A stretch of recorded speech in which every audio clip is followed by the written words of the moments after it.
ஒரு business man அவனோட பிசினஸ்ல ரொம்ப லாஸ் ஆகி ஒரு காட்டுல போய் அமைதியா உட்கார்ந்துருக்கான். அப்ப கடவுள்கிட்ட கேக்குறான், எனக்கு ஒரு காரணம் சொல்லு, நான் ஏன் உயிரோட இருக்கணும்? என் வாழ்க்கையில நான் எல்லாத்தையுமே இழந்துட்டேன். இந்த வாழ்க்கையில நான் இனி என்ன பண்ண போறேன்? அப்பதான் ஒரு குரல் கேக்குது. கடவுள் அவன்கிட்ட பேசுறாரு, நான் இந்த பூமியில புல்லோட விதைகளையும் மூங்கிலோட விதைகளையும் ஒரே நேரத்துல தான் விதைச்சேன். ரெண்டையும் நல்லா பாத்துக்கிட்டேன். புல்லு உடனே வளர ஆரம்பிச்சிருச்சு. அந்த நிலம் ஃபுல்லா பச்சை பசேல்னு ஆயிருச்சு. ஆனா மூங்கில் வளரவே இல்ல. ஒரு சேஞ்சுமே அதுகிட்ட இருந்து தெரியல. ஆனா அதை நான் கேர் பண்றதை நான் நிறுத்தல. புல்ல எப்படி பாத்துக்கிறனோ அதே மாதிரிதான் அந்த மூங்கிலையும் பாத்துக்கிட்டேன். ஒரு வருஷம் ஆச்சு, மூங்கில் வளரல.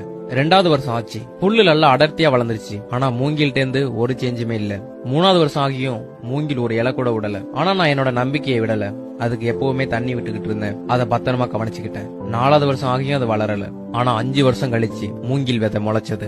6 மாசத்துல புல்ல விட 20 அடி அதிகமா வளர்ந்து நின்னுச்சு. மூங்கி வளர்றதுக்கு 5 வருஷம் எடுத்துக்கிச்சு. அந்த 5 வருஷமும் அதோட வேற பலப்படுத்திக்கிட்டு இருந்திருக்கு. அப்பதான் அதால 20 அடி வளர்ந்து நிக்க முடியும். நான் சொல்றதை என்னைக்கும் மறந்துடாத. உன்னோட வாழ்க்கையில நீ சந்திக்கிற கஷ்டங்கள் உன்னோட வேற உறுதிப்படுத்திக்கிட்டு இருக்கு. அது உன்னை பலசாலியாக்குது. நான் மூங்கில என்னைக்கும் கைவிட்டதில்ல. அது மாதிரி உன்னையும் நான் என்னைக்கும் கைவிட மாட்டேன். அதனால உன் முயற்சியை நீ என்னைக்குமே கைவிட்டுறாத. மூங்கில் வளர்றதுக்கும் புல்லு வளர்றதுக்கும் நேரம் மாறுபடும். அதே மாதிரி அதோட தேவையும் மாறுபடும். இதே மாதிரி உனக்கான நேரமும் வரும். அதனால உன் வாழ்க்கையில ஏற்படுற தடைகளையோ கஷ்டங்களையோ கண்டு நீ பயப்படாத. இன்னைக்கு இல்லனா நாளைக்கு ஜெயிப்ப. இந்த கதை மூலமா நீங்க என்ன தெரிஞ்சுக்கிட்டீங்கன்னு Download ShareChat.